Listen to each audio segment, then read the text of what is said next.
अगर speech delay को घर पे ही ठीक करना हो पेरेंट्स को, जी। पॉसिबल है? और अगर पॉसिबल है तो कैसे ठीक किया जा सकता है? एंड बिलीव मी वो बच्चा मॉडरेट ऑटिज़्म का था। हुँ, 1.5 साल में उस बच्चे ने मॉडरेट ऑटिज़्म को रिकवर कर लिया। Very nice. उन्होंने बोला कि ma'am I might be the mother of my child but you are the second mother who has given him the quality of life. Seriously, क्या ध्यान रखनी चाहिए जब आप एक नैनीज़ को हायर कर रहे हैं अपने बच्चों के लिए? मोबाइल पे अगर हम कुछ भी बच्चे को दिखा रहे हैं, चाहे वो एजुकेशनल ही क्यों ना हो, तब भी वो नॉन इंटरेक्टिव है, वो वन वे आ रहा है। बेबी साइड में रो रहा है तो क्या करते हैं कि उसको मोबाइल दे दिया, टीवी ऑन कर दिया। तो क्या ये सही है? एएपी के जो गाइडलाइंस हैं यानी कि अमेरिकन एसोसिएशन ऑफ पीडियाट्रिक्स हुँ, के गाइडलाइंस के अकॉर्डिंग 0 टू 2 इयर्स के बच्चे का एक्सपोज़र ज़ीरो होना चाहिए। क्या स्क्रीन टाइम बच्चे के दिमाग को डैमेज भी कर सकता है? थर्ड एपिसोड में हमारे साथ मौजूद हैं doctor jolly Gupta Jain. Doctor jolly Gupta Jain specialist हैं चाइल्ड डेवलपमेंट की और ऑक्यूपेशनल थेरेपिस्ट हैं। 16 सालों से इंडस्ट्री में काम कर रही हैं। आज हम बात करेंगे कि एक पेरेंट्स को किस तरह की पेरेंटिंग करनी चाहिए, बच्चों के साथ क्या बिहेवियर होना चाहिए, बच्चों को मोबाइल स्क्रीन कितना दिखाना चाहिए, 0 से 2 ईयर के बच्चे के लिए क्या लिमिट्स हैं, उससे अबव क्या है, स्पीच डिले आजकल बहुत कॉमन है, उसके बहुत सारे मिथ्स हैं। इन्हीं सब पर बात करने के लिए हमारे साथ स्टूडियो में doctor jolly. Doctor jolly Gupta, thank you so much, आपने हमें थैंक टाइम यू। दिया। सबसे पहले मेरा सवाल, हम अपने दर्शकों को समझाएँगे स्टार्टिंग में, ऑक्यूपेशनल थेरेपी क्या होता है? सी ऑक्यूपेशन मीन्स जो भी हमारा काम है। हुँ, so as an occupational therapist हम हर किसी के उसी ऑक्यूपेशन पे, एक इंसान के ऑक्यूपेशन पे काम करते हैं। जैसे एक बच्चे का ऑक्यूपेशन है खाना, हुँ, सोना, खेलना, पढ़ना। हुँ, तो बच्चे को इन सभी चीज़ों के लायक बनाना उनकी ऑक्यूपेशनल थेरेपी है। ओके। ऐसे ही जब हम एडल्ट्स में काम करते हैं तो एडल्ट्स के लिए भी उनको हर तरह से independent banana is occupational therapy. Okay. और ऑक्यूपेशनल थेरेपी का जो एज क्राइटेरिया है, मतलब वो कब से ज़रूरी स्टार्ट होती है उसकी ज़रूरत, और कितने साल तक वो रहती है? 0 to 99 years. 0 to 99 years, yes. Okay, very interesting. Occupational therapy हाँ, अलग-अलग ब्रांचेज़ हैं उसकी, जैसे पीडियाट्रिक्स में हुँ, भी होता है।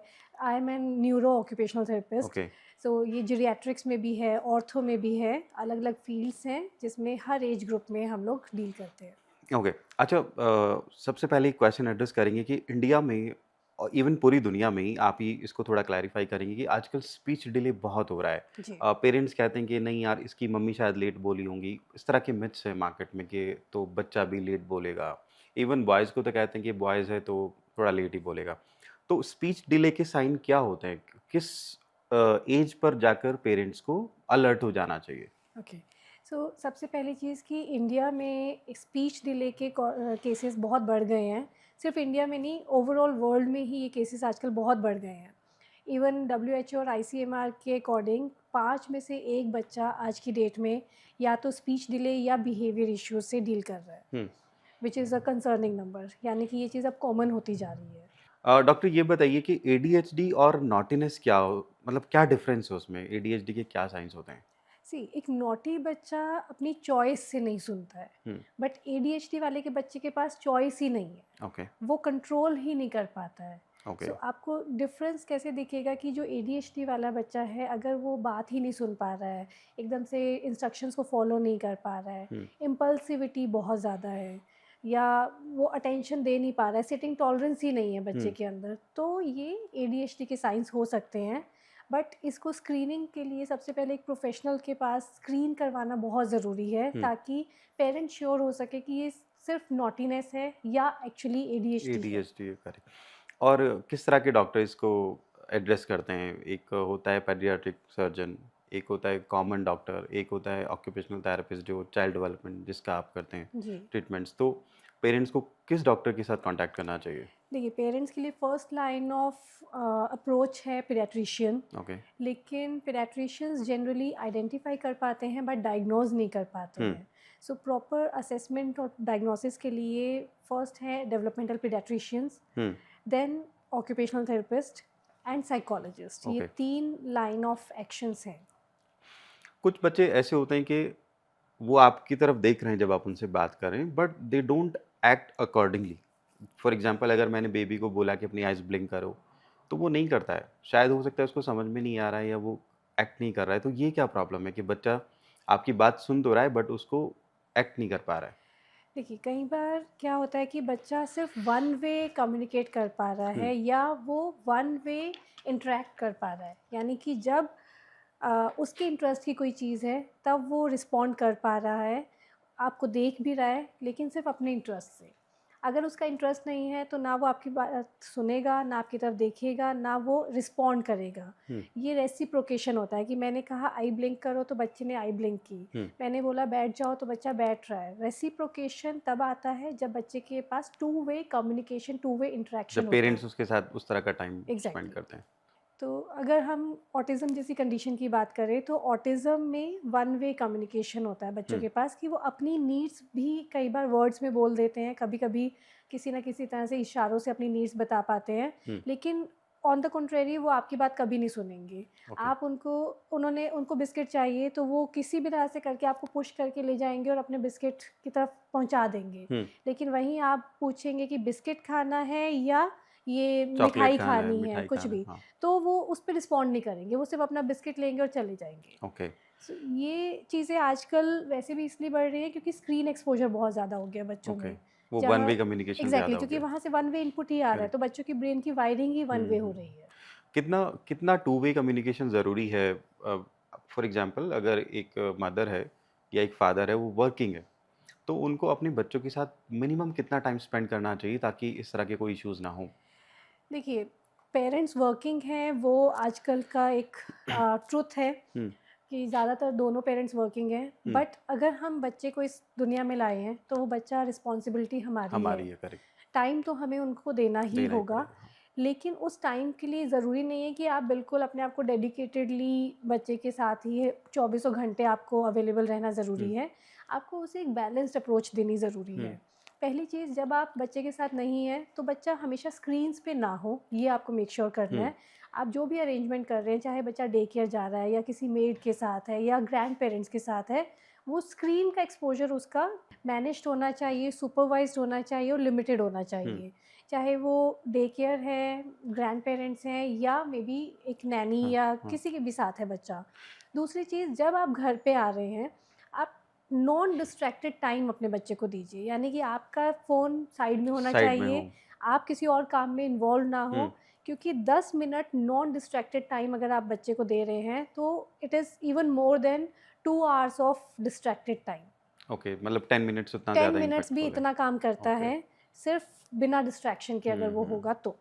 अच्छा, आपने नैनीज़ का ज़िक्र किया, जी, तो फॉर एग्ज़ाम्पल अगर कोई पेरेंट्स वर्किंग है, वो चले जाते हैं अपनी वर्क पे, नैनीज़ भी क्या करती हैं, बच्चा रो रहा है तो उसको मोबाइल दे देती हैं। एग्ज़ैक्टली। ऐसे पेरेंट्स के लिए किस तरह का मैसेज है? क्या ध्यान रखनी चाहिए जब आप एक नैनीज़ को हायर कर रहे हैं अपने बच्चों के लिए? देखिए, सबसे पहली चीज़ तो अगर आप नैनी को हायर कर रहे हैं, तो you have to make this condition कि नैनी के पास भी मोबाइल ना हो फ़ोन ना हो। आप घर पे एक लैंडलाइन फ़ोन ज़रूर रखिए, या ता कीपैड वाला। या हाँ, कीपैड वाला, करेक्ट। एग्ज़ैक्टली, हुँ, ताकि आप उस चीज़ को मॉनिटर कर सकें, बातचीत कर हुँ, सकें। हुँ, आप आजकल तो कैमराज़ भी आते हैं जो कि हुँ, घर में कैमराज़ लगाए जा सीसीटीवीज़ हाँ। सकते हैं, उसमें भी आप उनके थ्रू भी बच्चे से और नैनी से बात कर सकते हैं, उनकी बात सुन सकते हैं। हुँ, हुँ। सो आपको थोड़ा सुपरविज़न तो रखना ही होगा। अच्छा डॉक्टर जॉली जो हाइपर एक्टिव बच्चे होते हैं, हाइपर एक्टिव होना ठीक है या मतलब उसको कैसे सुधारा जा सकता है? और हाइपर एक्टिव बच्चे जो होते हैं, उसके सिम्पटम्स क्या होते हैं? पेरेंट्स कैसे कंसिडर करेंगे या पेरेंट्स को कैसे पता चलेगा कि मेरा बच्चा बहुत हाइपर एक्टिव हो रहा है? ओके, सबसे पहली चीज़, हाइपर एक्टिव होना अच्छी बात नहीं है, बट एक्टिव होना बहुत अच्छी बात है। हुँ, एक बच्चा कॉर्नर में बैठा हुआ कभी अच्छा नहीं लगता है। बच्चा तभी अच्छा लगता है जब वो खेलता है, कूदता है, शरारतें करता है, क्योंकि उसी से ही बच्चे की एक्चुअल ब्रेन डेवलपमेंट होती है। हुँ, हुँ, ब्रेन डेवलपमेंट के लिए बच्चे को मूवमेंट चाहिए, बच्चे को इंटरेक्शन चाहिए, टच, साउंड, स्मेल जैसे एक्सपोज़र्स चाहिए। हुँ, ये इन्हीं एक्सपोज़र के साथ ही बच्चे के ब्रेन की वायरिंग होती है। हुँ, लेकिन अगर वही वायरिंग ओवर स्टिमुलेशन की वजह से हो रही है, हुँ, तो बच्चा हाइपर एक्टिव हो सकता हो है। जाता है, करेक्ट। हाइपर एक्टिविटी के साइंस है जनरली कि बच्चे का सिटिंग टॉलरेंस पुअर होगा, बच्चे हुँ, का अटेंशन पुअर होगा, हुँ, बच्चा सुन के भी बात पे ध्यान नहीं दे पा रहा है, उसे हुँ, पता है आप क्या कह रहे हैं, लेकिन वो उस चीज़ को ध्यान दे कॉन्संट्रेट के नहीं कर पा रहा है। एग्जीक्यूट नहीं कर पा रहा ओके। है, वो फोकस नहीं कर पा हुँ, रहा है, हुँ, या उसका इम्पल्सिविटी ऐसा है कि वो बैठा है अचानक से उठ के उसने कुछ भी गिरा दिया हम्म, या अचानक से बगल वाले बच्चे को पेंसिल चुभा दी, हम्म, क्योंकि उसे भी नहीं पता है कि अचानक उसके दिमाग में क्या आ रहा है। क्या आता है? अच्छा, वो मतलब उसके थॉट्स ही उसके उसके थॉट्स उसके कंट्रोल में नहीं कंट्रोल होते। में नहीं है, तो ओके। ये एडीएचडी के साइंस है। मोबाइल स्क्रीन जो टाइम है उसकी हम बात करते हैं। पेरेंट्स को लगता है कि वो अगर अपने बच्चों को एजुकेशनल स्टफ दिखा रहे हैं, क्या वो ठीक है उस तरह का एक्सपोज़र बच्चे को देना, और कितना देना चाहिए अगर दे रहे हैं? This is an illusion I would से, ओके। क्योंकि टीवी या मोबाइल पे अगर हम कुछ भी बच्चे को दिखा रहे हैं, चाहे वो एजुकेशनल ही क्यों ना हो, तब भी वो नॉन इंटरेक्टिव है, वो वन वे आ रहा है। हुँ, और अगर हम उसमें बच्चा राइम्स मान लीजिए बोलना सीख भी गया, हुँ। वो राइम्स बोलना सीख गया लेकिन वो आपकी बात का जवाब नहीं दे रहा है, उस राइम्स का कोई फ़ायदा नहीं कोई है। फ़ायदा नहीं, करेक्ट। तो एजुकेशन कभी भी वन वे नहीं होती है, एजुकेशन हमेशा टाइम मांगती है, हुँ, इंटरेक्शन मांगती है। ओके। और कितना टाइम फॉर एग्ज़ाम्पल आजकल क्या है ना, बच्चे रोते बहुत हैं, तो पेरेंट्स भी इरिटेट हो जाते हैं। सपोज़ मैं अब कोई मीटिंग कर रहा हूँ अपने घर पे बैठ के ऑनलाइन, या किसी से फ़ोन पे बात कर रहा हूँ, बेबी साइड में रो रहा है, तो क्या करते हैं कि उसको मोबाइल दे दिया, टीवी ऑन कर दिया। तो क्या ये सही है? और अगर सही नहीं है, तो इसको कैसे एड्रेस करना चाहिए पेरेंट्स को? देखिए, सबसे पहली चीज़, स्क्रीन्स कोई भी सॉल्यूशन नहीं है। ओके, ये एक डिस्ट्रैक्शन है। हुँ, ये एक कन्वीनिएंट मोड बन गया है सभी पेरेंट्स के पेरेंट्स लिए के लिए हाँ, कि अगर हम फ्रस्ट्रेटेड फ़ील कर रहे हैं या हम बिज़ी हैं तो बच्चे को मोबाइल दे दिया, मोबाइल दे दो। बच्चा बैठ गया। करेक्ट, बट ये सॉल्यूशन नहीं है। हमारे आपके टाइम पे हम लोग के पास मोबाइल, टीवी का ऑप्शन भी नहीं होता था, तो हमारे पेरेंट्स देते भी नहीं थे और हम लोग आराम से खेलते रहते थे। बच्चे को बोर होने दीजिए, बच्चे को थोड़ा-सा अपने हिसाब से चीज़ें करने दीजिए, तभी वो क्रिएटिव होगा। बट प्रॉब्लम ये बच्चे बोर नहीं होते, बच्चे रोना शुरू कर देते हैं। क्योंकि उन्हें आदत डाली गई है, ये ओके, आदत भी हम ही ने डाली अच्छा, होती ये है। भी एक आदत डेवलप हो गई है। बिल्कुल, करेक्ट, बच्चा जब पैदा होता है हुँ, उसे नहीं पता होता कि उसे रोना है रोना कि है या नहीं? हँसना है हुँ, या बोर होना है या ज़िद करनी हुँ, है। हुँ, उसका एनवायरनमेंट जैसा होता है, हुँ, जैसा-जैसा उसको एक्सपोज़र मिलता है, वो उसका ब्रेन वैसे ही ट्यून अप होता चला जाता है। हुँ, अगर स्टार्टिंग से ही बच्चा जब रोता है और पेरेंट्स मोबाइल पकड़वा देते हैं या टीवी चला देते हैं, तो उसके ब्रेन को एक ईज़ी डिस्ट्रैक्शन की आदत पड़ जाती है। तो हम बच्चों को बहुत जल्दी डिस्ट्रैक्ट कर देते हैं हुँ, और डिस्ट्रैक्शन एक ईज़ी ऑप्शन ज़रूर है, बट वो हुँ, सॉल्यूशन नहीं है। हुँ, डिस्ट्रैक्शन से, स्क्रीन से क्या होता है कि बच्चे को एक इंस्टेंट डोपामिन रिलीज़ मिलता है, हुँ, जिससे कि उसको आदत ही यही पड़ जाती है कि मुझे कभी भी फ्रस्ट्रेशन टॉलरेंस नहीं होनी नहीं चाहिए। होना, करेक्ट, बस मुझे सॉल्यूशन ईज़ी मिल वे आउट जाएगा। मिल जाना चाहिए, हर चीज़ करेक्ट, का ईज़ी सॉल्यूशन मिल हुँ, जाना हुँ, चाहिए। तो अगर पेरेंट्स वर्किंग हैं, दो पेरेंट की कोई कॉल चल रही है, उन्हें चाहिए कि बच्चा उस टाइम पे शांत रहे, आवाज़ ना करे। हुँ, तो आपको बच्चे को एक दिन में नहीं आप ये सिखा सकते कि करेक्ट, अचानक से आपने सोचा कि आज मैं मोबाइल नहीं दूँगी हुँ, और बच्चे को लेकिन बोलना भी नहीं है, आवाज़ भी नहीं हुँ, निकालनी है, हुँ, ऐसा पॉसिबल नहीं है। करेक्ट, ना तो वो आदत एक दिन में पड़ी है, ना ही वो आदत एक दिन में छूटेगी। करेक्ट, तो आपको अल्टीमेटली बच्चे को ट्यून करना है धीरे-धीरे करके, हुँ, और कभी भी ट्यूनिंग उस टाइम पे नहीं होती है। हुँ, वो जब बच्चा ज़िद में है तब हम उसको कितना भी समझा लें वो नहीं समझेगा। ओके, हमें उस टाइम के अलावा बच्चे की कंडीशनिंग करनी है, उससे ओके, बात करनी है, उसे टाइम देना है, हुँ, उसे वैल्यू बतानी है कि अगर हम स्क्रीन्स देख रहे हैं तो क्या प्रॉब्लम हो रही है। हुँ, अगर हम स्क्रीन्स नहीं देख रहे हैं तो देखो आपके पास इतने सारे ऑप्शंस हैं। आप बच्चों के लिए कुछ इस तरह के घर में सेटअप रखिए, हुँ, जैसे पुल अप बार्स हैं हुँ, या कोई जिम प्ले जिम टाइप से आप बच्चे के लिए सेटअप कर सकते हैं। हुँ, आजकल ऑप्शंस हैं, रेंट पे टॉयज़ बहुत सारे मिलते हैं, जो करेक्ट, बहुत अच्छा ऑप्शन है आई वुड हाँ, से। करेक्ट, तो उसमें आप हर हफ्ते बच्चे के लिए टॉयज़ चेंज कर सकते हुँ, हैं। हुँ, इस तरह के एरिया सेटअप करके रखिए ताकि अगर आप बिज़ी हैं तो आप बच्चे को उस सेटअप में थोड़ा भेज बिज़ी दें, कर पाएँ, थोड़ा हाँ। बिज़ी कर पाएँ। अच्छा, आपने बोला कि बच्चे से बात करिए, उसको समझाइए। फॉर एग्ज़ाम्पल अगर कोई बच्चा 2 साल का है, तो आई थिंक वो उतना लैंग्वेज नहीं समझता होगा। तो बिल्कुल। उसके साथ किस तरीके से कम्युनिकेशन करना चाहिए पेरेंट्स को, जब बच्चा समझने वाली स्टेज में नहीं है? देखिए, बच्चे हमारे एक्शन से ज़्यादा सीखते हैं। ओके, इवन 7 साल तक बच्चों का लॉजिकल थिंकिंग ही नहीं होती है। 7 इयर्स तक, 7 इयर्स तक। ओके, बच्चे हमारा मिरर होते हैं। हुँ, जो हम कर रहे हैं, किस तरह से हम सिचुएशंस को हैंडल करते हैं, उससे ज़्यादा सीखते हैं। ओके, सो अगर हमें उनको सिखाना है कि आपको बेटा पैनिक नहीं करना है या आपको इस चीज़ के लिए रोना नहीं है, ज़िद नहीं करनी है, हुँ, तो हम उनको बार-बार बोलेंगे नहीं, हम वो चीज़ शो करेंगे। करेक्ट, हमारी जब ऐसी कोई सिचुएशन आती है, जब हमारे लिए कुछ डिफ़िकल्ट हो रहा है, तो हम वहाँ पे पैनिक करते हैं कि हम थोड़ा-सा कूल होके उस चीज़ को हैंडल करते हैं। हुँ, हम अपनी फ्रस्ट्रेशन को कंट्रोल करने के लिए मोबाइल लेके बैठ जाते हैं, हुँ, या हम सिर्फ़ काम के टाइम पे मोबाइल लेके बैठ रहे हैं, हुँ, करेक्ट, या हम जब बोर हो रहे हैं तो हम बुक्स लेके बैठते हैं या हम टीवी खोल के बैठते हैं। करेक्ट। तो इन बच्चा चीज़ों से वही बच्चा सीखता उसी है। से सीखता है, करेक्ट। एग्ज़ैक्टली। एक और सवाल कि आपको उसको कैटेगराइज़ कर मैं आपको कैटेगराइज़ कर रहा हूँ। 1 साल से लेकर 5 साल के बच्चों के लिए क्योंकि आजकल मोबाइल ही बच्चों को दे रहे हैं। तो 1 साल के बच्चे के लिए कितना स्क्रीन टाइम ठीक है? 2, 3, 4, 5 तक कितना ठीक है? उसको थोड़ा आप ओके। बताइए। एज स्पेसिफिक अगर हम बात करते हैं तो एएपी के जो गाइडलाइंस हैं, यानी कि अमेरिकन एसोसिएशन ऑफ पीडियाट्रिक्स हुँ, के गाइडलाइंस के अकॉर्डिंग 0 to 2 इयर्स के बच्चे का एक्सपोजर ज़ीरो होना चाहिए। मोबाइल का screen, mobile screen counts like mobile, TV, laptop, tab, everything, 0 वो ज़ीरो होना चाहिए। ओके। लेकिन 1 to 2 इयर्स के बच्चे को आप फिर भी वीडियो कॉलिंग करवा सकते हैं, पेरेंट्स के साथ अगर पेरेंट्स के साथ, दूर कहीं ग्रैंड पे हैं। पेरेंट्स के ओके। साथ, अगर 2-4 मिनट वाली, हुँ, उससे ज़्यादा नहीं। और 2 इयर्स से 5 इयर्स तक के बच्चों का एक्सपोजर 1 आवर पर डे होना चाहिए मैक्सिमम, और वो भी इंटरैक्टिव एंड सुपरवाइज्ड। ओके। उस बीच में भी आप बच्चे से बातचीत करते रह रहे हैं कि हुँ, वो क्या देख रहे हैं, हुँ, उसमें क्या हो रहा है। हुँ, बच्चों को कार्टून्स या रिपीटेड वीडियोस की जगह अगर हम कुछ ह्यूमन इंटरेक्शन वाली वीडियोस हुँ, दिखाएं, तो एटलीस्ट बच्चे को बातचीत करने का एक मॉडल मिलता है, उनको करेक्ट। समझ में आता है कि ऐसे आपस में बातचीत की जाती है। लेकिन ज़्यादा पेरेंट्स ना ऐसा ही कंटेंट दिखाते हैं बच्चे को कि वो कार्टून-वार्टून ही फिर उसको पसंद आते हैं। फिर जी। पेरेंट्स सोचते हैं कि अब ये थोड़ा इंटरैक्टिव वे में जाए लेकिन वो बच्चा फिर कार्टून ही देखता है। मैं एक बच्चे को जानता हूँ उसकी एज ऑलमोस्ट 11-12 साल की होगी और वो अभी भी उस तरह के कार्टून देखता है जिस तरह के 2-3 साल के बच्चे ज़िद करते हैं। बिल्कुल।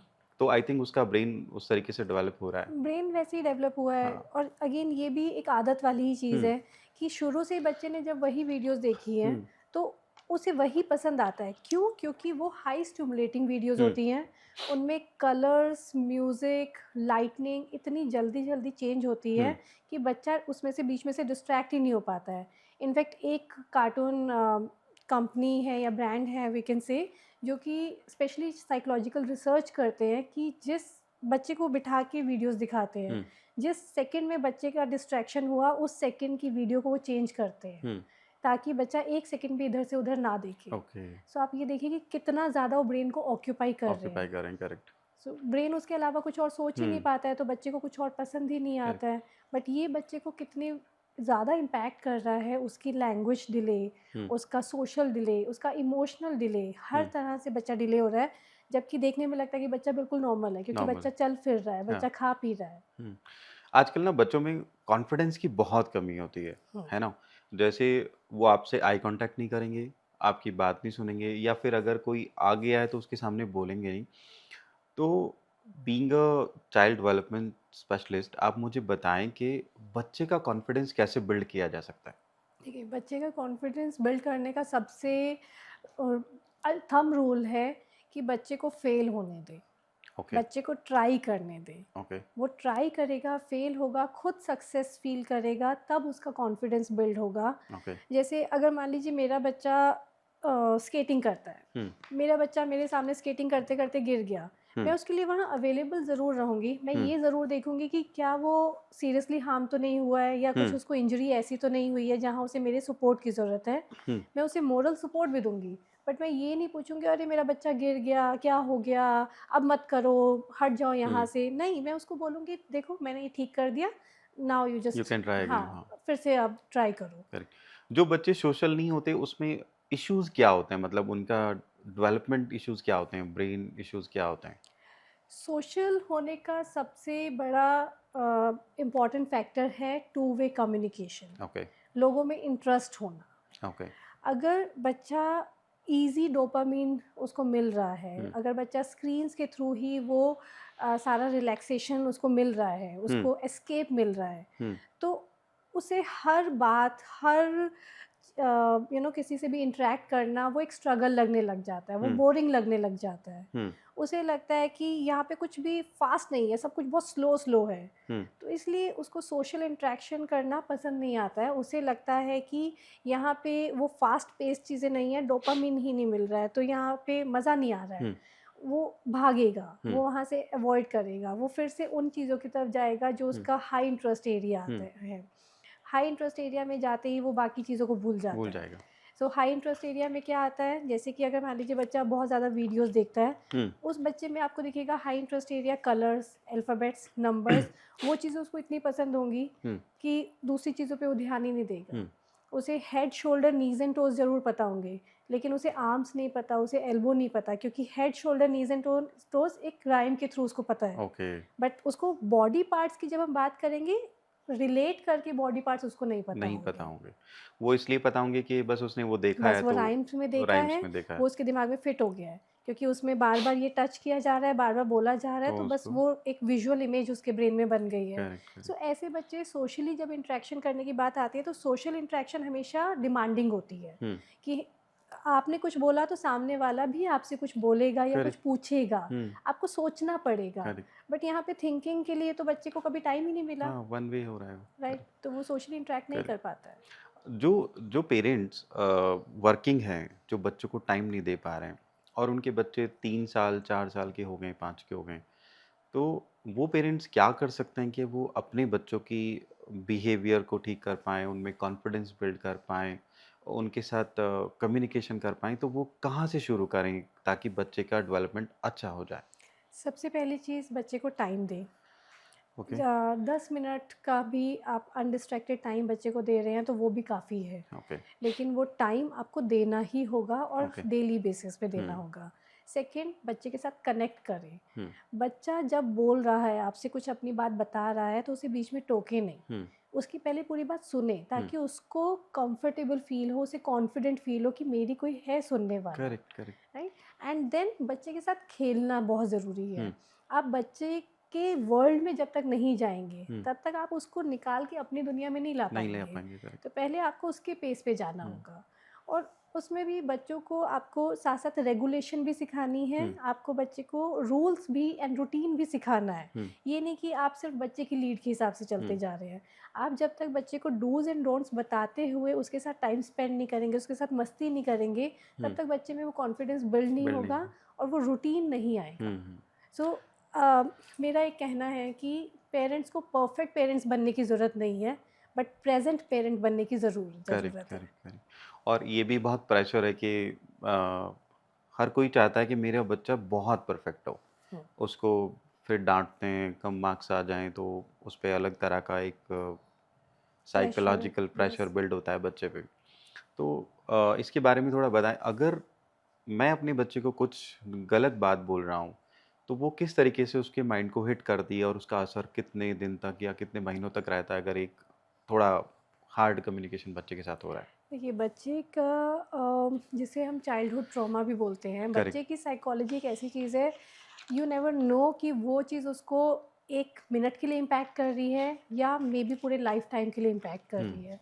सो सबसे पहली चीज़ तो बच्चों के लिए आपको प्रेशराइज़ करना बिल्कुल गलत है। हुँ, दूसरा, बच्चे को कभी भी कंपेयर मत करिए। हुँ, ये कभी मत करिए कि तुम्हारे फ्रेंड के तो इतने मार्क्स आए हैं, तुम्हारे इतने क्यों आए करेक्ट। हैं? या तुम्हारे जो हमारे पड़ोस में जो बच्चा है, हुँ, वो तो खेलता भी है, पढ़ाई भी करता है, तुम सिर्फ़ खेलने में ध्यान खेलने में देते ध्यान रहते हो। रखते हो। कंपैरिज़न करने की जगह बच्चे को ये बताना है कि उसके लिए क्या सही है, करेक्ट। और धीरे-धीरे वो टाइम देते-देते उस चीज़ में उसको मोल्ड करना ज़रूरी है। और इवन हमारी सोसाइटीज़ में तो ख़ास तौर पे ये है कि बस आपको पढ़ना ही है। हुँ, स्पोर्ट्स तो उनके करिकुलम में है ही नहीं। अब फॉर राइट। एग्ज़ाम्पल आज विराट कोहली को देख लो, हुँ, कितने पढ़े-लिखे लोग विराट कोहली के लिए काम करते होंगे, बट नो डाउट कि पढ़ाई-लिखाई बहुत अच्छी चीज़ है। बट स्पोर्ट्स और अलग-अलग तरह की भी सक्सेस हैं जिनको लोग अब कंसिडर कर रहे हैं। अब तो लोग हुँ। बच्चों को स्पोर्ट्स अकेडमी भी भेजते हैं। पहले तो क्या था कि अब स्कूल से आए, अब ट्यूशन चले जाइए, शाम को मम्मी पढ़ाएँगी, फिर पूरा दिन उसमें ही चला जाता था। खैर, अब एक एक और इम्पोर्टेंट सवाल, क्या स्क्रीन टाइम बच्चे के दिमाग को डैमेज भी कर सकता है? स्क्रीन टाइम डैमेज तो नहीं करता डायरेक्टली, हुँ, लेकिन हाँ, वो न्यूरो डेवलपमेंट को डिरेल ज़रूर कर देता ओके। है। सो कहीं ना कहीं बच्चे की लैंग्वेज स्लो हो जाएगी, हुँ, बच्चे में स्लीप इश्यूज दिखेंगे, हुँ, बिहेवियर इश्यूज दिखेंगे, हुँ, लर्निंग चैलेंजेस आ जाते हुँ, हैं। ज़्यादातर आजकल हमारे पास कंप्लेंट आ रही है कि बच्चा पढ़ लेता है हुँ, लेकिन लिख नहीं पाता, लिख नहीं पाता। क्योंकि वो जो है आई हैंड कोऑर्डिनेशन है, हुँ, जो हैंड राइटिंग के लिए जो एक अटेंशन चाहिए, पैटर्न मेकिंग चाहिए, हुँ, वो चीज़ें बच्चों में डेवलप ही नहीं हो पाती हैं। हुँ, बिकॉज़ वो देख के तो बहुत सारे वर्ड्स देख रहे हैं स्क्रीन्स पे, और उन वर्ड्स के वो विजुअल इमेजेस बन जाती है जिसकी वजह से वो रीडिंग कर पाते हैं। ओके। लेकिन हैंड राइटिंग के लिए एक वो कॉम्प्लेक्स फंक्शन है ब्रेन का। उसके लिए हुँ, हमारे ब्रेन के gross motor skills, fine motor skills, visual perceptual skills, eye hand coordination, बहुत सारी चीज़ों का डेवलप होना ज़रूरी है, ओके, जो जनरली 2 साल तक में बच्चे की खुद की मूवमेंट से डेवलप हो जाते हो हैं। जाता है। जब बच्चा क्रॉल करता है, क्रॉल कर के टेबल तक जाता है, कुछ ना कुछ चीज़ें उठा के फेंक देता है, हुँ, या कुछ चीज़ें उठा के मुँह में लेता है। हुँ, ये सारे वो पैटर्न हैं जो हमारे ब्रेन के इन फंक्शंस को डेवलप करते ओके। हैं। सो ये चीज़ें ज़रूरी हैं। और हुँ, आजकल क्या होता है कि ताकि बच्चा सेफ रहे, बच्चा कुछ फेंक ना दे, कुछ मुँह में ना दे दे, हुँ, तो टीवी के आगे बिठा दिया जाता है। हुँ, इवन मदर को लगता है कि बस टीवी चल रहा है, बच्चा देख नहीं रहा है, बट ब्रेन तो एब्जॉर्ब कर रहा है। करेक्ट, वो टीवी बैकग्राउंड में चल रहा है, लेकिन पूरा टाइम बच्चे के एनवायरनमेंट में जो साउंड और जो पिक्चर्स हैं वो हुँ, वही टीवी की हैं। करेक्ट, करेक्ट, तो अल्टीमेटली बच्चा अपने एनवायरनमेंट को एब्जॉर्ब नहीं कर रहा है, वो करेक्ट, सिर्फ उस उसको टीवी को ऑब्ज़र्व ही कर रहा है, एब्जॉर्ब कर रहा है। करेक्ट। आपके पास डे टू डे लाइफ़ में किस तरह के केसेज़ ज़्यादा आते हैं आपके क्लिनिक की अगर हम बात करें? 99% केसेस आते हैं स्पीच डिले की कंप्लेंट के साथ, ओके, जबकि ज़रूरी नहीं है कि वो सिर्फ स्पीच डिले हो। हुँ, उसमें से जब हम डायग्नोसिस करते हैं तो कुछ ऑटिज़म के निकलते हैं, ओके, कुछ एडीएचडी के निकलते हुँ, हैं, कुछ सिंपल स्पीच डिले के हुँ, भी निकलते हैं, कुछ स्पीच डिस्प्रैक्सिया के भी बच्चे आते हैं ओके, आजकल। हुँ, और कुछ बच्चे होते हैं जो कि इलेक्टिव म्यूटिज़म के भी होते हैं। ओके। जो ऑटिज़्म आपने बोला, जी। ऑटिज़्म को आप थोड़ा-सा ईज़ी लैंग्वेज में समझाइए कि ऑटिज़्म क्या होता है? ऑटिज़म एक ऐसी न्यूरो डेवलपमेंटल कंडीशन है जिसमें बच्चे का 4 मेन कैरेक्टरिस्टिक प्रॉब्लम्स दिखेंगी। पहला कि बच्चे का कम्युनिकेशन डिले होगा। हुँ, मेबी बच्चा बोल रहा होगा, लेकिन बच्चा कम्युनिकेट नहीं कर पाएगा। ये हुँ, नहीं, वो शायद बॉटल को देख के पानी बोल दे, हुँ, लेकिन वो ये नहीं बोल पाएगा मम्मा पानी पीना है। पूरा सेंटेंस नहीं बोल मेबी पाएगा, सेंटेंस वाली चीज़ नहीं है, लेकिन वो अपनी बात को कम्युनिकेट नहीं कर कम्युनिकेट पाएगा, नहीं कर ज़ाहिर नहीं कर वो आपको पाएगा। साइन वो बोल सिर्फ़ दे एक देगा नाउन बोल देगा, कि लेकिन पानी उसे वो पानी हाँ, पीने के लिए चाहिए, नहाने के लिए चाहिए, खेलने के लिए चाहिए, वो नहीं वो नहीं बताएगा। बता पाएगा। Correct, right. And second behaviour issues आते हुँ, हैं, जिसमें कि बिहेवियर इश्यूज़ की एक बहुत वैरायटी है, जहाँ पे एग्रेशन भी आता है, हुँ, सेल्फ इंजूरियस बिहेवियर्स भी होते हुँ, हैं कि बच्चा खुद को बाइट कर रहा है, हुँ, या खुद को अपना सर दीवार पे मार रहा है, या इवन दूसरों को हेयर पुल कर लेता है क्योंकि हुँ, फ्रस्ट्रेशन टॉलरेंस नहीं है करेक्ट, उसके करेक्ट, अंदर। थर्ड उसमें आता है सोशल डिले, हुँ, कि बच्चा दूसरों से इंटरेक्ट नहीं कर पाता हुँ, है। बच्चे के पास वो मे बी दूसरे बच्चों को देख रहा है, ज़्यादातर तो दूसरे बच्चों को देखते भी नहीं हैं, वो सिर्फ सॉलिटरी प्ले में एंगेज रहते हैं कि अपना ओके, ही कुछ-कुछ करते जा रहे हैं, उन्हें कोई मतलब नहीं है आस-पास कौन है। हुँ, ज़्यादा से ज़्यादा ये हो सकता है वो दूसरे बच्चों को देख रहा हो, लेकिन उनके साथ जाके इन्वॉल्व कभी नहीं नहीं होगा। होते हैं। एंड फोर्थ उसमें एक कैरेक्टरिस्टिक फीचर होता है स्टीरियोटिपिक बिहेवियर्स, हुँ, यानी कि रिपिटेटिव बिहेवियर्स। हुँ, बच्चा एक ही काम को बार-बार करेगा। हुँ, लाइट का बटन है, बार-बार ऑन ऑन ऑफ ऑफ, करता जाएगा, हुँ, या कोई भी टॉय है, उसको निकालेगा, डालेगा, निकालेगा, डालेगा, सेम एक्टिविटी को या बहुत उसको रिपीट एक लाइन में लगाता जाएगा। सेम एक्टिविटी को बार-बार करते रहना हुँ, without any reason, without any goal. हुँ, और अगर उसको मना किया जाएगा, तो उसको समझ ही नहीं आएगा कि ये मना किया जा रहा है। वो हुँ, मेबी डाँटने से एक बार के लिए रुक भी जाए, बट अनदर सेकंड वो फिर से करना स्टार्ट कर देगा उसी काम ओके। को।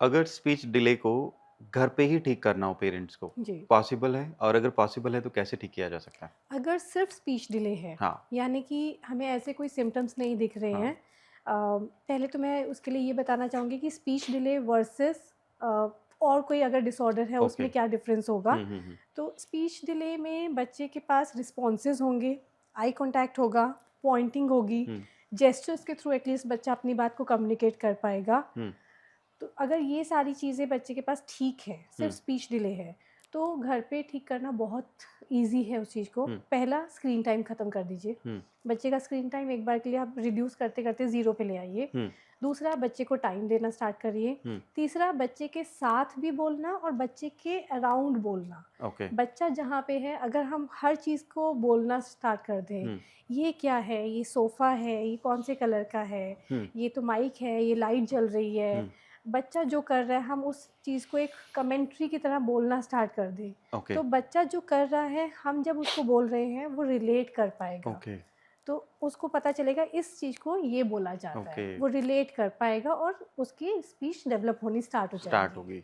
अच्छा, जैसे आपने बोला कि हमें बच्चे के साथ-साथ रिपीट करना है, तो ये कहीं ऐसा ना हो कि कुछ पेरेंट्स पूरा दिन ही कमेंट्री करना शुरू कर दें, तो ये भी करना पड़ सकता है। ये भी करना पड़ जी, सकता है? इनफैक्ट सी बच्चे के साथ बात करना कभी भी गलत नहीं है, ओके। वो कभी भी नहीं, बच्चा बहुत ज़्यादा इरिटेट भी नहीं तो है। हो सकता है या वो टायर्ड भी हो सकता है कि यार मम्मी तो पूरा दिन ही मुझसे बातें कर रही हैं, कहीं ऐसा तो नहीं होगा? देखिए, बच्चे को अगर हम पुश करेंगे हाँ, कि ये हाँ, बोलो, तो बच्चा इरिटेट होता है।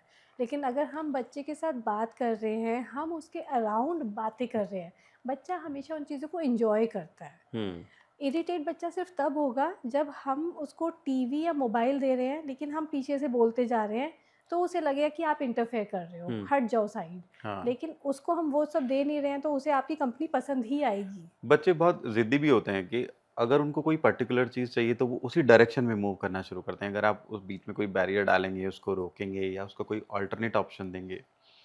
कुछ बच्चे ऐसे होते हैं कि वो कोई पर्टिकुलर चीज़ को जाके नीचे गिराएँगे। हुँ। तो ऐसे बच्चों के लिए क्या सॉल्यूशन है कि ताकि वो थोड़ा-सा डिस्ट्रैक्ट हों? किस तरह की एक्टिविटीज़ होनी चाहिए बच्चों को डिस्ट्रैक्ट करने के देखिए, लिए? ज़िद का सबसे अच्छा सॉल्यूशन होता है कि ज़िद को इग्नोर करिए, बच्चे को डिस्ट्रैक्ट करिए। ओके।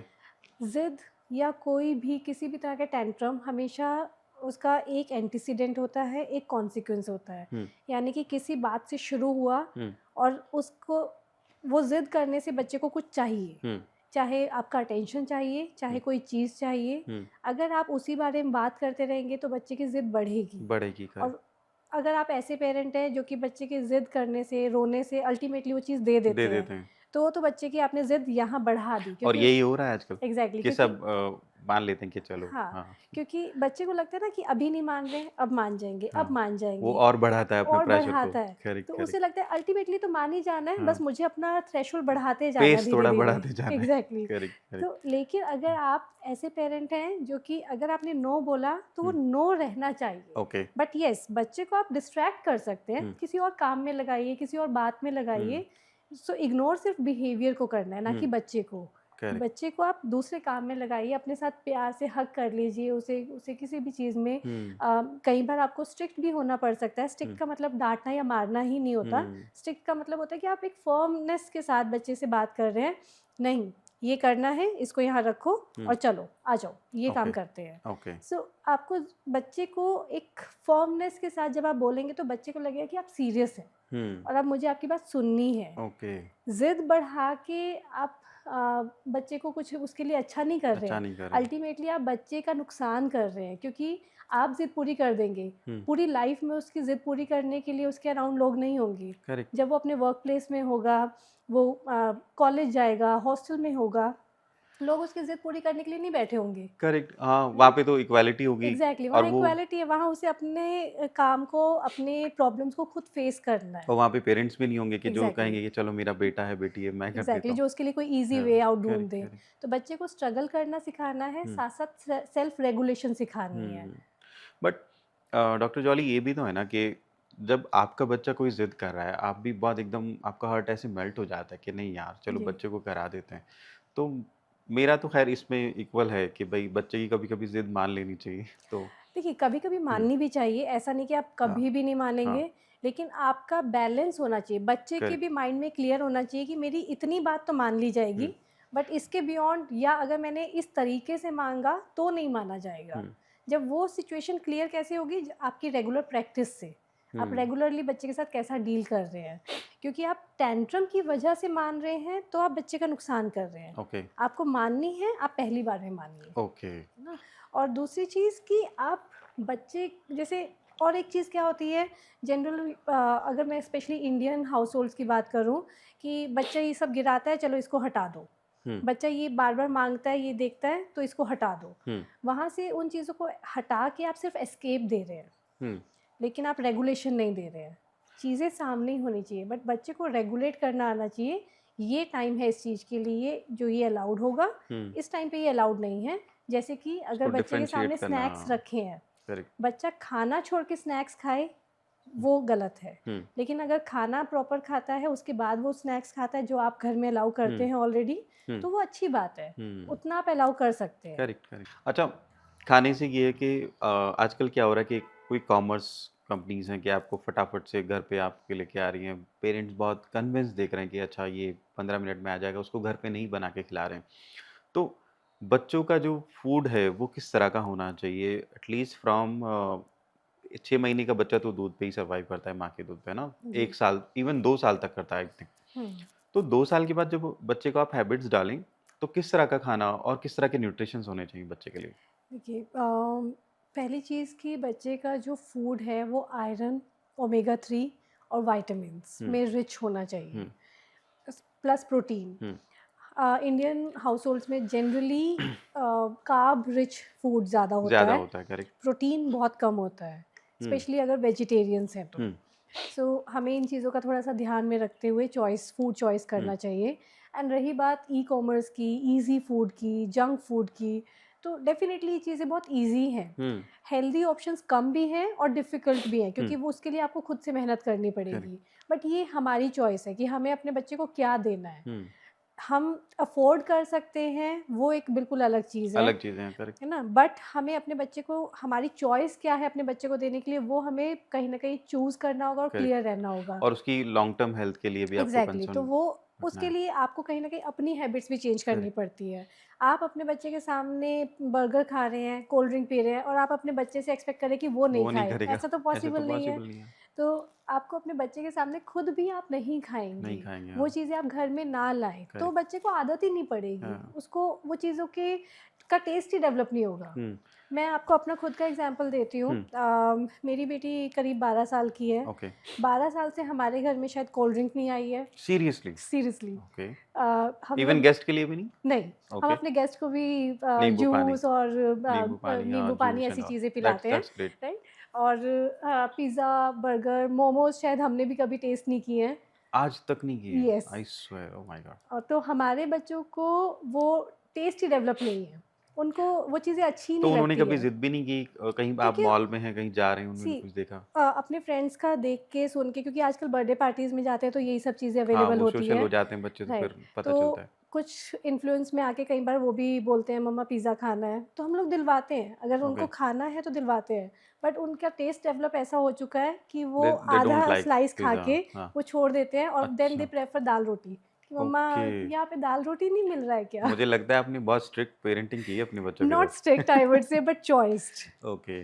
या तो आई थिंक अगर ये सब के बच्चे बोलने लग जाएँ कि मम्मा आई डोंट प्रेफर पिज़्ज़ा, मुझे दाल-रोटी चाहिए, तो मज़ा आ जाएगा पेरेंट्स एग्जैक्टली। का। हाँ, अभी रिसेंटली मेरी बेटी की फ्रेंड ने मुझसे आके पूछा, जब मैं उसे स्कूल से लेने गई, मैं खुद पिक करने जाती हूँ ओके। ताकि मैं वो टाइम अपने बच्चों को दे अच्छा, सकूँ। ग्रेट। सो हुँ, उसने आके मुझसे पूछा, aunty she never had this momos and cold drink. Oh! I said no. Okay. She said, really, how are you even surviving? Oh my God! I told her कि she hmm, is surviving only because she is not having these things. हाँ, correct, because ये चीज़ें बच्चों के लिए आजकल survival बन गई हैं, ऑफ एक्चुअली बन कोर्स, गई है, हाँ, बट ये सर्वाइवल नहीं है। ना, ये चॉइसेस हमारी नहीं होनी चाहिए। करेक्ट। डॉक्टर जॉली, अभी तक हमने जो बात करी वो एक अलग उसमें थी। अब मैं जानना चाहता हूँ, जैसे आप एक सेंटर चलाते हैं पूरा चाइल्ड डेवलपमेंट के लिए, तो आप कौन-कौन सी थेरेपीज़ बच्चों को देते हैं? और क्या थेरेपीज़ सबके लिए होती हैं, हर बच्चे के लिए ज़रूरी है या स्पेशल चाइल्ड के लिए ज़रूरी है? इसको थोड़ा-सा इलैबोरेट करिए। देखिए, थेरेपीज़ में हम लोग ऑक्यूपेशनल थेरेपी करते हुँ, हैं, स्पीच थेरेपी करते हैं, hmm, behaviour therapy, special education hmm, and group therapy, hmm, ताकि बच्चे को हम सोशलाइज़ेशन भी करवा कर सकें पाएँ, और हाँ। साथ में बच्चे को सोसाइटी में इंटीग्रेट कर सकें, हुँ, मेन स्ट्रीम में इंटीग्रेट कर हुँ, सकें। थेरेपीज़ में जनरली हम लोग प्ले एक्टिविटीज़ के थ्रू प्लान करते हैं। ये साइंटिफिक बेस्ड एक्टिविटीज़ होती हैं, ओके, जिसमें हमें पता है कि हमें बच्चे के ब्रेन के इन एरियाज़ को स्टिमुलेट करना है ओके। या इन एरियाज़ को इनहिबिट करना है। हुँ, हम उस तरह की एक्टिविटीज़ प्लान करते हैं हुँ, ताकि हम ब्रेन के उन एरियाज़ को उस तरह से टारगेट कर सकें। ओके, ठीक है? और थेरेपी सिर्फ स्पेशल नीड बच्चों के लिए नहीं होती है। ओके, थेरेपी कोई लेबल नहीं देती है, हुँ, थेरेपी एक सपोर्ट है। ओके, जैसे कि कोई बच्चा किसी सब्जेक्ट में अगर वीक है तो हम उसे ट्यूशन्स देते हैं। हुँ, उसी तरह से अगर डेवलपमेंट में कोई चैलेंजेस आ रहे हुँ, हैं तो हम उनको थेरेपीज़ देते हैं। ओके। और हर अगर अगर किसी बच्चे को थोड़ा माइनर साइज़ स्पीच इश्यू है, तो वो कितने दिन में ठीक हो जाता है थेरेपी से? देखिए, थेरेपी की कोई टाइमलाइन फिक्स नहीं है। ओके, ये बहुत इंडिविजुअलिस्टिक होती है। ओके, हर बच्चे का बिल्कुल एक कस्टम मेड प्रोग्राम भी बनाया जाता है। हुँ, बच्चे की एज, बच्चे की कंडीशन, उसका सिवियरिटी लेवल, हुँ, इन सब चीज़ों पे डिपेंड करता है। प्लस हुँ, पेरेंट्स का एफर्ट, हुँ, कंसिस्टेंसी, हुँ, पेरेंट्स कितना कंसिस्टेंटली थेरेपीज़ के लिए आ रहे हैं, हुँ, बच्चे पे घर जाके कितना काम होता है, हुँ, कितना नहीं, उन चीज़ों पे। लेकिन अगर मैं अपने एक्सपीरियंस के बेसिस पे बात करूँ कि माइल्ड सा स्पीच डिले है, तो जनरली 4 से 5 महीने। 4-5 महीने और हाँ उसको जी। कितना टाइम देना पड़ता है आपके क्लिनिक में? पर डे या पर एक वीक? सेशन 40 मिनट्स का होता है। ओके, सो इसमें भी डिपेंड करता है बच्चे की कंडीशन क्या है, कि बच्चे को सिर्फ एक मे बी स्पीच थेरेपी का ही सेशन चाहिए, हुँ, या बच्चे को एक ऑक्यूपेशनल थेरेपी का सेशन चाहिए प्लस स्पीच थेरेपी ओके, चाहिए, या साथ में मे बी ग्रुप थेरेपीज़ भी हुँ, चाहिए। उसके अकॉर्डिंग अलग-अलग टाइम ड्यूरेशंस होती है। ओके। डॉक्टर जॉली जो डेवलपमेंटल डिले होता है, उसके रेड फ्लैग्स क्या होते हैं? पेरेंट्स को कैसे पता चलता है उनके बारे में? पहला, बच्चे का नेम रिस्पॉन्स अगर कम है तो। हुँ, दूसरा, उसका आई कॉन्टैक्ट अगर कम है। हुँ, उसका अगर बच्चा पॉइंट नहीं कर रहा है, हुँ, चीज़ों की तरफ हाथ बढ़ा रहा है, या आपका हाथ लेके जा रहा है, या हुँ, आपको पुश करके ले जा रहा है, हुँ, बट पॉइंट नहीं कर रहा है। ओके, देन बच्चे का इंस्ट्रक्शन फॉलोइंग, हुँ, बच्चा समझ रहा है लेकिन आपकी बात को फॉलो नहीं कर रहा है। हुँ, एक बहुत कॉमन सा आजकल फ्रेज़ सुनने को मिलता है, ये समझता तो सब कुछ है लेकिन बोलता नहीं है। बोलता नहीं है, करेक्ट हाँ, है आई ना? Have heard this line many times, हाँ, करेक्ट। बहुत आजकल सुनने में आता हुँ, है। वो समझ इसलिए रहा है क्योंकि वो आप उसके इंटरेस्ट की ही बात कर रहे हैं। ओके, आप उससे कोई कमांड वैसे फ़ॉलो करने के लिए बोलिए, अपने मतलब की कोई बात उसको बोलिए, वो नहीं हुँ, समझेगा, नहीं हुँ, फ़ॉलो करेगा। करेक्ट, सो यहाँ पे ये जो अगर रेड फ्लैग्स आते हैं, हुँ, वहाँ पे हमें एक्चुअली उस चीज़ को सीरियसली लेने की ज़रूरत है। ओके, ये फ्रेज़ बोल के अपने मन को समझा के बैठना, हुँ, बच्चे का जो क्रूशियल अर्ली इंटरवेंशन का टाइम है, वो निकाल देना होता है। ओके, जो कि बहुत ज़्यादा फिर प्रॉब्लम करता है। हुँ, क्योंकि बच्चे का 1 से 5 साल के बीच में न्यूरोप्लास्टिसिटी बहुत हाई होती है, हुँ, यानी कि ब्रेन की चेंजिंग कैपेसिटी। चेंजिंग अगर कैपेसिटी कोई हाँ, चैलेंजेस है, कोई डेवलपमेंट डिले है, इस बीच में अगर हमने काम किया तो बच्चा काफ़ी हद तक रिकवर कर सकता है। ओके। लेकिन डिले जितना हम करेंगे, परसेंटेज ऑफ इम्प्रूवमेंट उतना कम हो जाता है। एक वो भी तो होता है ना परसेंटेज मैंने शायद मुझे I am not very sure कि बच्चे का जो मोस्ट ऑफ द डेवलपमेंट जो होती है वो माइंड की वो एक पर्टिकुलर एज तक होती है। वो कितनी एज होती है? वही 5 इयर्स इज़ 5 द इयर्स तक। टाइम ओके, जब बच्चे की ब्रेन में सारे कनेक्शंस बिल्ड हो रहे होते हैं। ओके, जब बच्चा पैदा होता है उसके पास जितने भी न्यूरॉन्स होते हैं, वो न्यूरॉन्स, नंबर ऑफ न्यूरॉन्स एक तरह से सेम रहता है। ओके। नए न्यूरॉन्स नहीं बनते हैं, हुँ, नए कनेक्शंस बनते हैं। और फर्स्ट 5 इयर्स में ज़िलियंस ऑफ कनेक्शंस बनते हैं एवरी सेकंड। ओके, ज़िल yes, oh my every second zillions of connections. तो उस टाइम पे जो बच्चा सीखता है, वो लर्निंग ही पूरी लाइफ लॉन्ग उसके काम आती है। उसमें चेंजेस आते रहते हैं, हमारी एजुकेशन, हमारे एनवायरनमेंट, हमारे एक्सपोज़र के अकॉर्डिंग। मीन्स जो बच्चे की लर्निंग है वो 5 साल तक बहुत इम्पोर्टेंट है। एब्सोल्युटली, वही डिसाइड करेगी उसका फ्यूचर, उसकी माइंड डेवलपमेंट और सब चीज़ों को लेकर। एब्सोल्युटली। अच्छा पेरेंटिंग की तो हमने बात कर ली डॉक्टर जॉली। ग्रैंड पेरेंट्स का कितना रोल है बच्चों के डेवलपमेंट में? ये एक बहुत ज़्यादा इम्पोर्टेंट क्वेश्चन है, क्योंकि आजकल न्यूक्लियर फैमिलीज़ बढ़ती जा रही हैं। हुँ, लोग जॉइंट फैमिली से न्यूक्लियर फैमिलीज़ की तरफ मूव कर रहे हुँ, हैं। और पेरेंट्स को ब्लेम करना बहुत ईज़ी है कि हुँ, दोनों पेरेंट्स वर्किंग हैं, बच्चे को टाइम नहीं देते हैं। हुँ, स्पेशली मदर्स को काफ़ी ब्लेम किया जाता करेक्ट, है करेक्ट। कि मदर ने टाइम नहीं दिया, हुँ, मदर अपने काम में बिज़ी रही। इवन अगर वो वर्किंग नहीं भी हैं, घर का भी काम कर रही हैं, तो भी उन्होंने टाइम नहीं दिया, उन्होंने बच्चे को बिगाड़ दिया। करेक्ट। लेकिन पेरेंट्स को ब्लेम करने की जगह सपोर्ट की ज़रूरत होती है। हुँ, ग्रैंड पेरेंट्स का यहाँ पे रोल आ जाता है कि पहली चीज़ कि वो पेरेंट्स को अपने तरीके से सपोर्ट करें।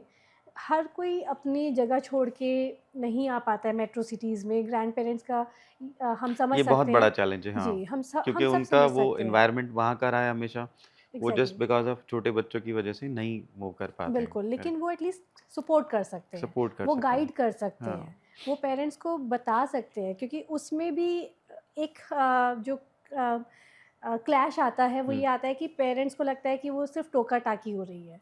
वो हमें बता रहे हैं, हाँ, लेकिन वो हमें अपने हिसाब से पेरेंटिंग नहीं करने दे रहे हैं। Correct, correct. तो ये म्यूचुअल होना चाहिए। बट ये भी तो है ना डॉक्टर जॉली कि ग्रैंड पेरेंट्स जो होते हैं ना, वो बच्चे को बहुत फ्रीडम देते हैं, उसको करने देते हैं। एग्ज़ैक्टली। अगर वो स्कूल नहीं जाने को मन कर रहा है, ठीक है, बोल देंगे, "अरे मत वो जाओ, तो कोई बात तब है नहीं।" ना जब वो साथ में रह रहे हाँ, हैं। वो साथ में अगर वो रहने वाली साथ में कंडीशन नहीं है। रह रहे तब भी वो सपोर्ट कर सकते हैं। ओके। ये क्लैश ना आके अगर एक दूसरे को समझा जाए, हुँ, उन चैलेंजेस को आप ग्रैंड पेरेंट्स भी समझें, हुँ, सुनें और फिर उनको उस हिसाब से गाइड करें हुँ, और अपने ग्रैंड पेरेंट्स से भी ग्रैंड चिल्ड्रन से भी बात करें, हुँ, उनको धीरे-धीरे करके चीज़ों को धीरे-धीरे समझाएँ। हुँ, ऐसा समझाने वाला समझाना नहीं, लेकिन जैसे जब हम बच्चों से बात कर रहे हैं तो वो कुछ-कुछ चीज़ें कुछ अपने टाइम के एग्जांपल्स देके हुँ, बच्चों से बात हुँ, कर सकते हुँ, हैं, ताकि बच्चों के अंदर अपने पेरेंट्स के प्रति एक वैल्यू डेवलप हो, करेक्ट। बच्चों के अंदर हार्ड वर्क की वैल्यू डेवलप हो। हुँ, और जब ग्रैंड पेरेंट्स साथ में रहते हैं तो डेफ़िनेटली वो कोलैबोरेशन होना बहुत ज़रूरी है कि अगर एक पेरेंट बच्चे को किसी चीज़ के लिए रोक रहे हैं, तो ग्रैंड पेरेंट्स वो फ्रीडम नहीं देंगे। अलाउ कर देते हैं, हाँ, हाँ, कि वो बेटा नहीं कर होना लो। चाहिए। हाँ, मदर बच्चे को शुगर इंटेक से रोक रही कम हैं करना कि चाहती चलो है। आपको कोल्ड ड्रिंक नहीं देना है या आपको कैंडीज़ बहुत ज़्यादा नहीं खानी हुँ। है, बट ग्रैंड पेरेंट्स ला-ला के देते हाँ, रहेंगे, ग्रैंडफ़ादर बाहर ले जाएँगे घुमाने की उसमें और उसको वो कोल्ड ड्रिंक दिलवा पिला दी। देंगे। करेक्ट। ये चीज़ें गलत नहीं है दिलवाना, हुँ, लेकिन हर चीज़ एक मॉडरेशन में होनी ज़रूरी है करेक्ट। और बच्चे के अंदर वो मैनिपुलेशन नहीं आनी चाहिए कि अगर मम्मा ने मना किया है तो दादी दिला देंगे, हुँ, पापा ने मना किया तो क्या हुआ, मैं तो दादू से बोलूँगा दादू दिला देंगे या नानू हाँ, दिलवा देंगे। करेक्ट। वो मैनिपुलेशन नहीं आनी चाहिए, बच्चे को लगना चाहिए कि घर में जितने मेंबर्स हैं दे आर वन यूनिट, हुँ, चाहे वो सिर्फ़ पेरेंट्स हैं या पेरेंट्स के साथ ग्रैंड पेरेंट्स हैं। ओके। तो उसको बिहेवियर सबकी तरफ से एक जैसा मिलना चाहिए। एग्ज़ैक्टली। ओके, आप सब लोग बैठ के आपस में डिस्कस करिए कि हमें बच्चे के लिए क्या चॉइसेस रखनी है, करनी है, क्या करेक्ट। उसके लिए डूज़ हैं, क्या हुँ, डोंट्स हैं जो करेक्ट। हमें रखने चाहिए। क्योंकि आज का वर्ल्ड पहले जैसा नहीं रहा है। हुँ, आज का टाइम बहुत ओवर स्टिमुलेटिंग है। Correct, correct. बच्चे को अगर आप खुद से भी टीवी, मोबाइल नहीं दिखा रहे हैं, तो उसके पास बाहर से इन्फ्लुएंस बहुत बहुत सारा है। सारी ऑप्शंस उसके हैं। साथ के बच्चे तो देख ही रहे हैं, करेक्ट। तो वो उसको इन्फ्लुएंस करते हैं। वो उसको आके बताते हैं कि हुँ, मेरे पास तो ये है, मैं तो ये लेके आया हूँ, मैंने तो हुँ, ये खाया। करेक्ट। तो जब तक आप लोग एक यूनिट बन के बच्चे को डील नहीं हुँ, करेंगे, बच्चा कन्फ्यूज़ होगा। हाँ, करेक्ट। बच्चे को बाहर से भी ओवर स्टिमुलेशन मिल रहा है, घर से भी ओवर स्टिमुलेशन हुँ, मिलेगा, तो बच्चे में रेगुलेशन कहाँ से आएगा? Correct, correct, correct. एक एक और बात डॉक्टर जॉली, पेरेंट्स मतलब हस्बैंड वाइफ, कुछ होते हैं कि हस्बैंड बहुत सॉफ्ट है अपने बच्चे के लिए और वाइफ बड़ी स्ट्रिक्ट है, मतलब मदर बड़ी स्ट्रिक्ट है। बिल्कुल। तो ऐसे पेरेंटिंग ठीक है कि फादर जो हैं वो सॉफ्ट हैं या मदर स्ट्रिक्ट है या मदर सॉफ्ट हैं स्ट्रिक्ट हैं? तो उसमें किस तरह की इश्यूज़ आते हैं या वो हेल्पफुल है या हेल्दी है, वो थोड़ा बताइए आप? देखिए, पहली चीज़ तो ये कि a bad mother is a very good mother. Okay, अगर एक मदर हो या कोई भी पेरेंट हो, अगर बच्चे बोल रहे हैं कि you are a bad mama, that means कि आप बहुत अच्छी मदर हैं, क्योंकि आप ओके, अपने बच्चे को एक अच्छी चीज़ें दे रहे हैं।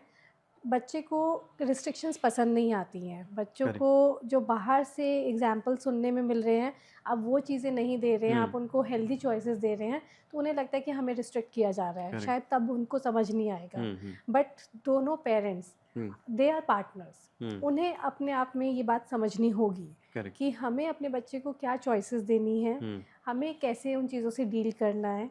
हमें बच्चे एक पेरेंट अगर बैड कॉप बने, दूसरा पेरेंट ही हमेशा लीनिएंट रहे, हुँ, तो उससे बच्चा कुछ बहुत अच्छा डेवलपमेंट नहीं हो रहा है, बच्चे का कुछ भला नहीं हो रहा है, ओके, बल्कि बच्चे के अंदर पहली चीज़ मैनिपुलेशन आ रहा है, हाँ। दूसरी चीज़ कन्फ्यूजन आ रही है कि एक तो अलाउ कर रहे हैं, दूसरा हाँ, अलाउ उसको नहीं कर लगेगा रहा कि है। अगर मम्मा नहीं अलाउ कर रही तो मैं फादर को बोल दूँगा, एग्ज़ैक्टली, वो हो जाएगा। कन्फ्यूजन आ रहा है कि हुँ, उसको पता ही नहीं चलेगा कि ये एक्चुअल में कर सकता हूँ या नहीं कर नहीं कर सकता सकता हूँ। हूँ, हाँ। तीसरी चीज़, पार्टनर्स में तो क्लैशेस होंगे ही होंगे करेक्ट, उस करेक्ट। चीज़ को लेके, बट सबसे मेन प्रॉब्लम है कि हुँ, बच्चे के अंदर वो अ, काम कैसे आएगा? हुँ, बच्चे को चॉइस करना, चूज़ करना आ ही नहीं पाएगा। हुँ, वो हमेशा कन्फ्यूज़ रहेगा। हुँ, हम उसके सामने से चीज़ें हटा दें या हम उसको जो चीज़ प्रेफर्ड है बस वही दे दें, हुँ, उसे अपनी लाइफ को फेस करना नहीं आ नहीं पाएगा, आएगा। वो सीख ही नहीं पाएगा। बच्चे आपने को चैलेंजेस हाँ, देने ज़रूरी हैं। Correct, correct. आपने जैसे क्लैशेज़ की बात की, जी, बहुत से मतलब पार्टनर्स जो हैं वो उनका नहीं अंडरस्टैंडिंग बन पाता है। जी, तो वो लड़ाई करते रहते हैं घर में। जी। बच्चों पे किस तरीके से उसका इम्पैक्ट पड़ता है? बहुत बुरा, 100% ये बच्चे को इम्पैक्ट करता है। ओके। और ये सिर्फ उसी टाइम पे इम्पैक्ट नहीं करता है, ये बच्चे को लाइफ लॉन्ग के लिए इम्पैक्ट करता है। हुँ, बच्चा जब ये देखता है कि कुछ भी डिफरेंस ऑफ ओपिनियन आया और हुँ, मेरे पेरेंट्स आपस में झगड़ रहे हैं, ओके। डिफरेंस ऑफ ओपिनियन आया और वो लोग एक दूसरे को ब्लेम कर रहे हैं, हुँ, तो उसको यही पता चलता है जैसे ही कोई स्ट्रगल आई तो बच्चे को पता है कि उसके लिए मुझे या तो एस्केप लेना है हुँ, या डिस्ट्रैक्ट होना है हुँ, या पैनिक करना है। ओके। वो वही सीखता है। हुँ, आगे चल के वो अपने रिलेशंस को उसी तरह से हैंडल करता है, हुँ, चाहे वो फ्रेंड्स के साथ हो, चाहे आने वाले पार्टनर के साथ हो या हुँ। इवन अपनी फैमिली के साथ हो। और इसकी इसकी कितनी पॉसिबिलिटीज़ है कि वो जो उसने अपने पेरेंट्स से सीखा है कि वो 100% होगा उसके एक्शंस में आगे चलकर, या कहीं न उसकी कहीं वो मैच्योरिटी पे भी आएगा। डिपेंड करता है? बच्चे के एनवायरनमेंट, उसकी खुद की मैच्योरिटी, उसके खुद की नॉलेज, हुँ, एजुकेशन पे भी चीज़ें डिपेंड करेक्ट, करती हैं। Correct. But back of the mind वो चीज़ें उसको इम्पैक्ट करेंगी, उसके करेंगे। डिसीजन मेकिंग को वो इम्पैक्ट करेगा। क्योंकि मैंने मैंने भी खुद ये बहुत सारी चीज़ें देखी हैं कि लोगों की लाइफ में, जी, कि अगर उनके पेरेंट्स अच्छे नहीं थे तो बच्चे जी। बहुत अच्छे बने हैं बड़े होकर। हुँ। उसके उल्टे भी केसेस हैं कि पेरेंट्स बहुत अच्छे थे और बच्चे बहुत खराब बन गए हैं बड़े होकर। देखिए क्या होता है कि जैसे अगर आपने ये एग्जांपल दिया कि पेरेंट्स अच्छे, बहुत ज़्यादा अच्छी पेरेंटिंग नहीं थी उनकी, लेकिन बच्चे फिर भी बहुत अच्छे बने। हाँ, शायद उन्होंने उसी से इम्पैक्ट तो वही था, हुँ, बस उससे उन्होंने ये सीख ले ली कि हमें ऐसा नहीं बनना है, ओके, हमें डिफरेंट करना है डिफरेंट क्योंकि बनना ये है। चीज़ हमें हाँ, अच्छी वहाँ से फ़ील नहीं लर्निंग हो हुई। गई उनकी, वहाँ करेक्ट। से उन्होंने एक लर्निंग हुँ, ली। हुँ, अब कुछ बच्चे हैं जो इससे लर्निंग ले लेते हैं, बट कुछ होते हैं जो कि इससे साइकोलॉजिकल इम्पैक्ट ले लेते हैं। हुँ, हुँ, हुँ, सो ये हर किसी की अपनी रेज़िलियंस पे डिपेंड करता है कि करेक्ट। वो उससे ले क्या रहे हैं। उसको किस तरीके से, यस, हाँ, बट जो अच्छे भी बने, कहीं न कहीं सबकॉन्शियस माइंड में उनके अंदर भी एक फ़ियर हमेशा कि हाँ, रहेगा ये नहीं क्योंकि करना उन्होंने है, वही एक्सपीरियंस किया है। करेक्ट, उनके अंदर वो फ़ियर रहेगा कि अगर मैंने ऐसा किया या मेरे पार्टनर ने ऐसा किया, तो ये रिएक्शन आ सकता है, करेक्ट, करेक्ट, राइट? सो कहीं न कहीं वो डिसीज़न मेकिंग को इम्पैक्ट करता एग्ज़ैक्टली। है। इवन मैं आपको एक रियल एग्ज़ाम्पल बताऊँ, अ, मेरी एक फ्रेंड है, तो वो बहुत मतलब मुझसे एज में 15 साल बड़े होंगे। तो उनका रिलेशनशिप मतलब अच्छा नहीं है अपनी वाइफ़ के साथ। वो उनकी बहुत लड़ाई होती रहती है, तो मैंने उनसे बहुत सीखा है कि भाई ये करोगे तो ये होगा। ये नहीं तो होगा। मैंने वो चीज़ें बहुत एब्ज़ॉर्ब की हैं हुँ, और मैं उनको बहुत इम्प्लीमेंट करता हूँ कि भाई एग्ज़ैक्टली, ऐसे नहीं बोलना है, ये नहीं करना है। राइट। तो उसका कहीं न कहीं आप बैक ऑफ द माइंड आप उसको डेफिनेटली, प्लान सो करते हैं कि नाउ दिस हाँ, इज़ योर एनवायरनमेंट। करेक्ट। आपका चाइल्डहुड कैसा रहा, हुँ, उसके साथ-साथ अब ये आपका एनवायरनमेंट है जिसमें आप ये हुँ, चीज़ देख रहे हैं। तो करेक्ट, सारी कुछ चीज़ें हम मिक्स करते हुए अपनी लाइफ़ को लीड कर रहे होते करेक्ट, हैं करेक्ट। एंड डेफिनेटली ये चीज़ें इम्पैक्ट करती हैं। हाँ, बच्चे का चाइल्डहुड ट्रॉमा जो एक ऐसी चीज़ है जो कि बच्चे के साथ रह जाता है। हुँ, अगर मान लीजिए पेरेंट में से कोई एक पेरेंट है जो बहुत ज़्यादा स्ट्रिक्ट रहे हैं, हुँ, आगे चल के बच्चा बहुत सोबर बन गया, वो बहुत सक्सेसफुल भी हो गया, हुँ, लेकिन कहीं न कहीं मेबी वो किसी चीज़ के लिए एडिक्टेड हो जाए, अपने आप को ओके। रेगुलेट करने के लिए, हुँ, या वो बहुत ज़्यादा कॉन्शियस रहने लगे, हुँ, या वो अपने बच्चों को इस तरह से परवरिश करे कि बहुत ही लीनिएंट पेरेंटिंग की हुँ, तरफ, क्योंकि उनको लगता है कि मैंने इतनी स्ट्रिक्ट पेरेंटिंग हैंडल की है, हुँ, मेरे बच्चे के लिए अब बिल्कुल लीनिएंट होना है। हुँ, तो कहीं न कहीं उनके बच्चे के लिए वो बुरा है कि अ, अगर हम अगेन अब वो अपने बच्चे को शायद रेगुलेशन ना सिखा पा रहे हों। हुँ, तो ये चीज़ें कहाँ किस तरह से कौन-सी जनरेशन में जाके इम्पैक्ट करे, hmm, we never know, correct, but correct. Yes it does. Hmm. Doctor Jolly, आप इतने दिन से इस इंडस्ट्री में काम कर रहे हैं। बहुत से बच्चे देखे होंगे आपने हज़ारों, लाखों। कोई ऐसा हार्ट टचिंग स्टोरी है आपका जिसको आप बताना चाहेंगे, जो आपके दिल के बहुत क्लोज़ हो? देखिए, ऐसे तो बहुत सारी ऐसी स्टोरीज़ हैं। हुँ, इनफैक्ट बहुत सारी सक्सेस स्टोरीज़ हैं जो हुँ, हम अपने यूट्यूब चैनल पे भी डालते रहते ओके। हैं, जहाँ पे एक जर्नी स्टार्ट होती है किसी पेरेंट्स की, आई वुड से नॉट इवन बच्चे की, हुँ, जहाँ जर्नी स्टार्ट होती है कुछ चैलेंजेस नोटिस करने से, हुँ, वो गुज़रते हैं डिनायल से, फिर एक्सेप्टेंस आता है, फिर कन्फ्यूजन्स आती हुँ, हैं, बहुत सारे डर, फ़ियर्स आते हैं कि बच्चा ठीक होगा कि नहीं होगा। वो सब क्रॉस करते-करते जब सक्सेस स्टोरीज़ आती हुँ, हैं, तो आप जब उन जर्नीज़ को सुनेंगे तो it is really heart touching, मतलब ऐसा हुँ, लगता है कि पेरेंट्स कितने कुछ चीज़ों से गुज़रते हैं करेक्ट, इस करेक्ट, सब के बीच में। एक ऐसा ही केस बच्चा था मेरे पास जो कि अब एकदम नॉर्मल लाइफ़ लीड कर रहा है। उस बच्चे का जैसे ही डायग्नोसिस हुआ, उनको ये बताया गया कि स्क्रीन्स की वजह से भी कहीं न कहीं उस पे इम्पैक्ट पड़ा है ओके, और ऐसी-ऐसी चीज़ें हैं। बच्चे के ग्रैंडपेरेंट्स साथ में रहते थे। हुँ, उस दिन से उनके घर में टीवी को बाकायदा चादर से लपेट दिया गया। ओके, ग्रैंड पेरेंट्स ने भी इतना कॉम्प्रोमाइज़ किया कि जो न्यूज़ वगैरह भी वो देखते हाँ, थे। बच्चा जब घर पे नहीं होता था, वो अपने मोबाइल पे न्यूज़ देखते थे ओके, या न्यूज़पेपर घर में आना शुरू हो हुँ, गया, वो हुँ, उससे न्यूज़ पढ़ने लगे। हुँ, लेकिन उनके घर में बच्चे के सामने स्क्रीन्स उन्होंने खुद भी बंद कर दी। बंद कर दिया, बच्चे के तो बंद किया ही किया, हुँ, बच्चे को इतना टाइम दिया उन्होंने, इतने बढ़िया से उसके साथ काम किया। हुँ, और जब वो मदर आती थी मेरे पास, बच्चे के बारे में डिस्कस करते थे, हम मंथली रिव्यू करते थे। Mother was always so determined कि मतलब उनको देख के मुझे मोटिवेशन मिलता था कि हाँ, मेरी चीज़ों से इम्पैक्ट कि तो इतना आदमी को बहुत इम्पैक्ट अच्छा पड़ लगता रहा है, है कि करेक्ट, कोई इतना ज़्यादा उस चीज़ को इतना सीरियसली लेके अपने बच्चे पे करेक्ट, काम कर रहे हैं।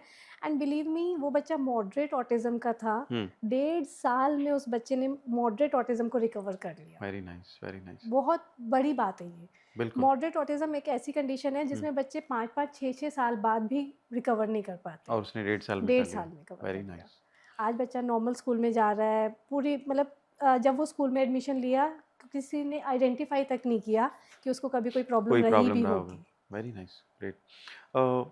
कोई इमोशनल मोमेंट जो पेरेंट्स का जो आपको बहुत अच्छा लगा हो कि जब कोई सक्सेस रेट ऐसा रहा हो, 1-2 जी। और केस इस तरह के?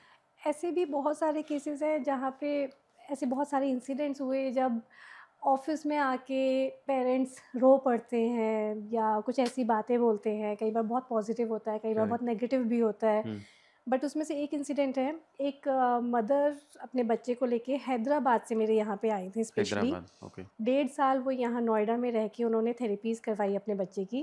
ओके। फ़ादर हैदराबाद में रह रहे थे बड़े वाले बच्चे के साथ, मदर स्पेशली छोटे वाले बच्चे के साथ वो यहाँ यहाँ रह रहे परमानेंट थे। शिफ्ट हुई? यहाँ परमानेंट किराए पे लेके हाँ, 1.5 1.5 साल के साल लिए के वो लिए, रहीं। करेक्ट, बहुत ज़्यादा टाइम नहीं रह सकती थी, तो 1.5 साल में जब काफ़ी अच्छी रिकवरी होगी, उसके बाद वो वापस हैदराबाद चले गए, वहाँ पे थेरेपीज़ उन्होंने जॉइन की।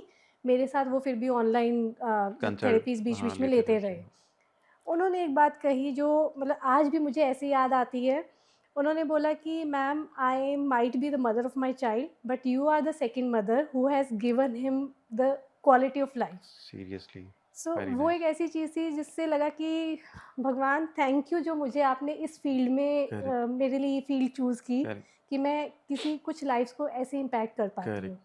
और कई बार ना ये चीज़ें मतलब अनमोल होती हैं, इनका कोई मूल्य नहीं होता। एब्सोल्युटली। आप चाहे 100 करोड़ कमा लें, 10 रुपए कमाएँ, डज़न्ट मैटर, बट इस तरह की कोई बात कहे और आप उतना वही, इम्पैक्ट किसी की लाइफ़ में लाते हैं, तो एग्ज़ैक्टली। वो बहुत मतलब एक ज़बरदस्त माँ होता है। के लिए ये बात बोलना कि मैं करेक्ट, जन्म देने वाली माँ हो सकती हूँ, बट करेक्ट। लाइफ़ आपने उसको आपने दी है, दी है उसको बहुत तो, बड़ी बात है। उससे बड़ा और क्या अचीवमेंट हो एग्ज़ैक्टली, सकता है लाइफ़ में। एग्ज़ैक्टली। हाँ, great. Doctor Jolly, thank you, आपने हमें टाइम दिया एंड आई होप कि ये पॉडकास्ट लोगों को पसंद आएगा और उनकी लाइफ में किसी ना किसी तरीके से इम्पैक्ट और एडवांटेजेस और अच्छी चीज़ों को ऐड करेगा।